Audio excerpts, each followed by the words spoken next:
La gestion de fortune, rien que les mots, ça peut faire un peu peur, non? On s'imagine tout de suite des choses très compliquées, réservées à quelques privilégiés. Et si en fait, les principes de base étaient la clé pour que chacun construise un avenir financier solide? Aujourd'hui, on décompose tout ça, tranquillement, étape par étape. Alors, concrètement, la gestion de fortune, qu'est-ce que c'est? Eh bien, pour faire simple, c'est l'art de faire travailler son argent pour soi. Il faut tout de suite oublier l'image des milliardaires. Qu'on part de peu ou de beaucoup, les règles du jeu pour protéger, faire grandir et puis un jour transmettre son patrimoine, ce sont les mêmes pour tout le monde. Toute stratégie qui tient la route repose sur une fondation solide. En gestion de fortune, cette fondation, elle a 4 piliers. D'abord, il faut savoir d'où on part. Ensuite, on décide où on veut aller. Après, on construit le chemin pour y arriver. Et enfin, on s'assure qu'on reste bien sur la bonne voie. C'est exactement ce parcours qu'on va suivre ensemble. Voilà notre feuille de route. On va commencer par l'état des lieux, puis définir les objectifs, construire un portefeuille et voir comment le piloter dans le temps avant de regarder un cas pratique. Allez, c'est parti. Première étape, donc, l'état des lieux. C'est la base, hein. On ne peut pas programmer un GPS si on ne lui dit pas où on se trouve. Eh bien, en finance, c'est exactement la même chose. Avant de viser une destination, il faut une photo claire, nette et honnête de son point de départ. Et cette photo financière, elle doit être complète. On y met tout, ce qui rentre, ce qui sort, bien sûr. Ce qu'on possède, les actifs, et ce qu'on doit, les dettes. Mais on ajoute aussi des éléments plus personnels qui sont cruciaux. On a combien de temps devant soi? Et la question essentielle, comment on réagit face aux risques? Est-ce qu'on dort bien la nuit quand les marchés bougent? Pour que tout ça ne reste pas juste de la théorie, on va prendre un exemple concret. Voici Marie. Elle a 45 ans, un appartement et un objectif bien précis, prendre sa retraite à 60 ans. Marie va être notre fil rouge pour voir comment ces principes s'appliquent dans la vraie vie. Ok, donc on sait d'où Marie part. La question logique qui vient juste après, c'est où est-ce qu'elle veut aller? Définir ses objectifs, c'est ça qui va donner une direction, un cap clair à toute la stratégie financière. Le point absolument clé ici, c'est le temps, l'horizon de temps. Un objectif à très court terme, comme se constituer un fonds d'urgence, ça demande de la sécurité avant tout. On ne prend aucun risque. À l'inverse, un objectif lointain comme la retraite, ça permet de prendre plus de risques pour aller chercher plus de performance. La stratégie découle directement du temps qu'on a devant soi. Alors, pour Marie, qu'est-ce que ça donne? Eh bien, ses objectifs sont très clairs.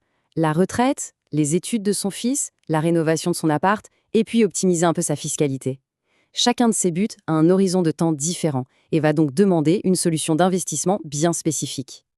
Bon, on a fait le diagnostic, on a défini la destination, maintenant on passe à la pratique. C'est le moment de construire le véhicule qui va nous y emmener, le portefeuille d'investissement. Pour Marie, qui a un profil qu'on pourrait qualifier d'équilibré, voilà à quoi pourrait ressembler son portefeuille. Ce qui saute aux yeux, c'est la diversification. Chaque morceau a un rôle bien précis. Les actions, c'est le moteur pour la croissance à long terme. Les obligations, c'est l'amortisseur. Les liquidités, c'est le filet de sécurité. Et l'immobilier, c'est pour la stabilité. Avec un mix comme celui-là, on peut espérer quel rendement? L'objectif réaliste, sur le long terme, attention, se situe en moyenne autour de 6 à 7% par an. C'est un chiffre qui correspond bien à un profit équilibré. On cherche de la performance, mais sans non plus faire des paris trop risqués. On arrive à la 4e et dernière étape. Et honnêtement, c'est peut-être la plus négligée. Un plan financier, ce n'est pas un truc qu'on grave dans le marbre et qu'on oublie. Non, c'est plutôt comme piloter un bateau. Il faut constamment vérifier le cap et ajuster la barre en fonction des vents. Mais pourquoi ce suivi est-il si important? Tout simplement parce que les marchés, eux, ne dorment jamais. Un portefeuille qui est parfaitement équilibré aujourd'hui peut se retrouver complètement désaxé quelques mois plus tard, juste à cause des mouvements du marché. Reprenons notre exemple de Marie. Au départ, son portefeuille est nickel. Les actions représentent pile 40%, exactement comme le prévoyait sa stratégie. Tout est parfait. Sauf que voilà, imaginons une excellente année pour la bourse. Les actions s'envolent. C'est une super nouvelle pour la valeur totale de son portefeuille, évidemment, mais regardez ce qui s'est passé. La part des actions a grimpé jusqu'à 50%. Sans qu'elle n'ait rien fait, le portefeuille de Marie est devenu bien plus risqué que ce qu'elle voulait au départ. L'équilibre est rompu. La solution à ça, c'est ce qu'on appelle le rééquilibrage. Ça peut paraître un peu contre-intuitif, mais c'est terriblement efficace. On va vendre une partie des actifs qui ont très bien monté pour racheter ceux qui sont un peu à la traîne. En gros, on vend cher pour acheter bon marché et surtout, on ramène le niveau de risque à celui qu'on avait choisi. C'est une discipline clé. Bon, On a vu les 4 piliers en action avec Marie. Maintenant, pour bien enfoncer le clou, on va les appliquer à un autre profil pour voir comment la stratégie s'adapte. Prenons le cas de Paul. Voici donc Paul. Il a 50 ans, un capital d'1 million. Ses priorités sont un peu différentes. Il pense à sa retraite, bien sûr, mais aussi beaucoup à la protection de sa famille et à la transmission de son patrimoine.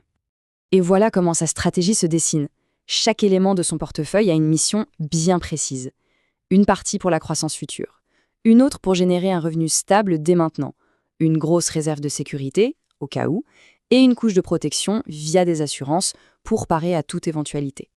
Au final, le résultat est le même que pour Marie, mais évidemment adapté à ses propres besoins. C'est une stratégie logique, construite sur mesure, qui cherche à faire grandir le capital tout en gardant un contrôle très clair sur le risque. C'est ça le cœur de la gestion de patrimoine. En définitive, la situation financière de chacun, elle raconte une histoire, avec ses hauts, ses bas, ses rebondissements. La bonne nouvelle, c'est que le prochain chapitre, lui, n'est pas encore écrit. Et avec ces principes, on a toutes les cartes en main pour en devenir l'auteur.